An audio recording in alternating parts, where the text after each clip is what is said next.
Some things never change. Chelsea beat Spurs. Of course we did. It's Spurs. We always win at home against Spurs. This was proper interesting because was that due to a Poch tactical switch? Did Poch evolve and actually try something new? Or was it even something new? Was it something that we actually saw in pre-season quite a while back with that 3 building up and a full-back inverting? Because Mark Cucurella against Villa, we had it with Cucurella coming in the middle in the second half, and we saw it tonight. And we excelled in both. We excelled versus Villa in the second half, and we excelled tonight. I thought that first half in particular was excellent. Spurs couldn't get a sniff. They started to grow into it a little bit with maybe some of the space where Cucurella comes into midfield. Mudryk wasn't completely tracking back, so Brennan Johnson got a couple crosses in. But other than that, we were fairly immaculate, and we could have found ourselves maybe 2 up. Jackson squandering a chance, a one-on-one. He was put through by Mudryk. Brilliant stuff. Maybe could have squared it to Palmer. I do think Van der Ven is very quick, so he might have recovered that pass. So it was worth shooting. Cleared off the line. It is what it is. However, we got the job done tonight. We were really building well with Cucurella coming into that midfield, helping Caicedo. Caicedo and Conor Gallagher, again, had excellent games.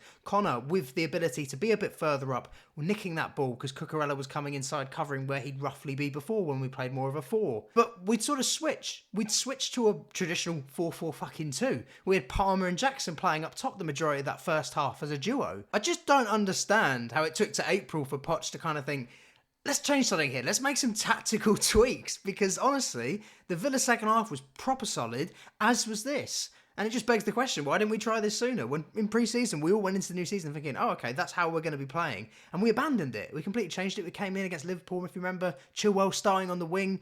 And this has been very different, but very refreshing in a positive sense. We end up getting our goal. We're usually the architects of our own downfall when it comes to set pieces. Cucurella, again, being involved in this, blocking their defender slightly off, and then Chalobah rising to put a header into the far post. That's a difficult header. It's an unreal goal. From Conor Gallagher crossing it to Chalobah heading it home. That's 2 homegrown players scoring against Spurs. That's what you love to see.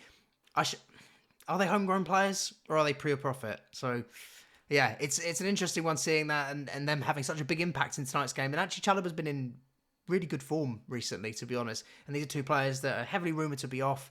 I'm not sure. I'm really enjoying Chalobah's resurgence, and Connor's someone who is really growing and can show that he's a very useful part of this Chelsea squad, an important part, to be fair to him. But when it comes to VAR, it needs to get in the bin. It needs to get in the bin. What fan wants this? I don't even think Spurs fans would have been watching tonight's goal and thinking, oh yeah, they're going to rule out. Like, what were you looking at for 4 minutes?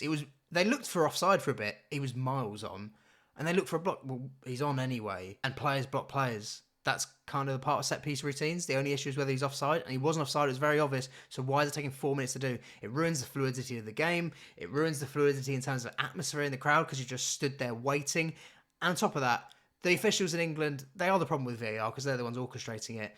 And they're not good enough anyway. So why don't we just let them make their mistakes in real time and have a better, more fluid game? I don't think any football fan wants VAR at this point. It is a joke. Someone else that was offering a lot of threat throughout that game, as I said, Palmer was sort of playing up top, couldn't really quite grow into the game. There was a couple of nice bits of skill he had in that first half, but not too much. However, Noni Madueke was looking very threatening, and this is someone that's really coming into form at the moment. It's good to see, especially after that incident against City. Attitude-wise, it felt like there were things to be questioned, but glad you can answer those questions with performances, because that's the best way to shut anyone up, including us as fans. Yeah, for me, it wasn't just his inverting role. I thought Cucurella tonight was awesome. I thought he's actually had quite a decent season. And it's nice to see, let's be honest, in terms of a redemption arc for anyone, this is anyone life, it's applicable to all walks rather than just football. But Cucurella had a tough time last season, and I had my doubts about him big time. Big time. I thought he was dreadful for the majority of last season. Looked a complete liability. And I've actually found myself enjoying most of his performances throughout the season. I don't think he's perhaps the clown defender at all times deemed to be. He might not be, top level if we want to get back to where we need to be, where Chelsea should be. But I do think he's done a really good job in general this season. And in that new role tonight and against Villa, it was very important for us, I thought, in terms of evolving as a side. But in that second half, when we did have to sit back, Spurs grew into the game. I mean, they couldn't be worse in the second half. We were all over them. Andrew was losing his fucking marbles, mate. A lot of the attacks were coming down Cucurella's side, and he was just dealing it with aplomb every time, getting a foot in, nicking the ball, making a block. Caicedo as well, I just really want to touch on him again. Sounds a bit dodgy. In terms of his development, I think throughout the season he's been growing and growing and growing into this team, and honestly, the last few games or so, he's looked really solid, and the amount of times he'll just sort of turn, it shows a bit of elegance to his game as well. It's great to see. Nico Jackson, let's talk about him. Spurs' boogeyman. Have we got Have we got a new...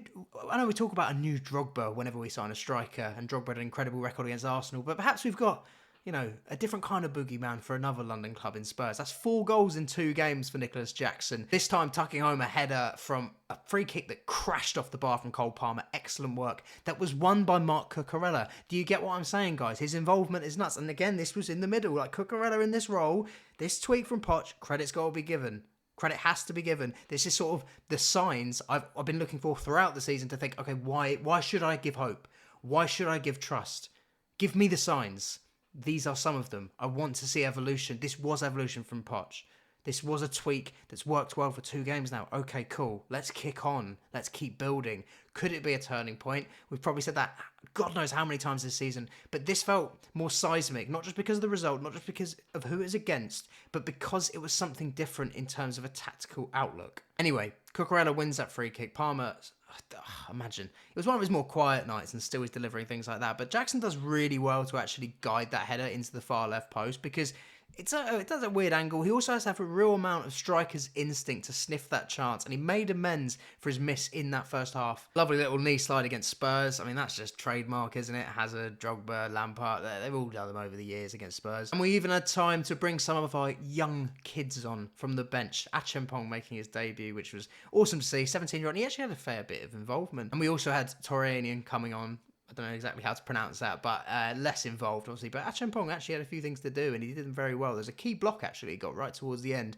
We didn't want to give him a consolation. They didn't deserve a consolation. They had maybe one very good chance, a Romero header in that first half, which felt really against the run of play, but again, set pieces, it's something that's quite spooky for us. That Brentford set piece coach can't come soon enough in summer. But I'm very happy. We've beaten Spurs. We've got a job done. I know we do it every year, but still, it always feels good, doesn't it, naturally? And Poch has actually got 2 wins from 2 against Spurs. We've done the double there, so that's something to celebrate. Anyway, up the Chelsea, guys.